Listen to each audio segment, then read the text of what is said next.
Approfittavano della confusione e del viavai di mezzi che inevitabilmente c'è nei magazzini di un grande centro commerciale per sottrarre, con la complicità di due camionisti, bancali certificati in legno del valore di circa 120 euro l'uno, e così, un po' alla volta, sono riusciti a rubare dallo scorso giugno oltre 1300 pallet per un valore di oltre 12.000 euro, ma l'hanno pagata cara, visto che i due magazzinieri, impiegati al centro commerciale I Giardini del Sole di Castelfranco, oltre ad essere stati denunciati per furto aggravato in concorso, sono stati licenziati. Si tratta di un 48enne ed un 50enne, entrambi residenti nella Castellana. I due autotrasportatori che hanno caricato sui loro mezzi i bancali, un 44enne moldavo residente a Spinea ed un 45enne kosovaro che risiede a Quinto, sono stati denunciati.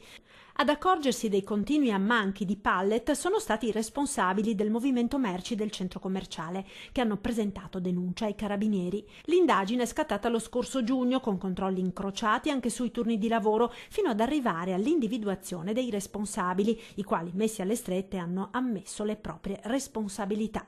E così per i due dipendenti infedeli è scattato il licenziamento.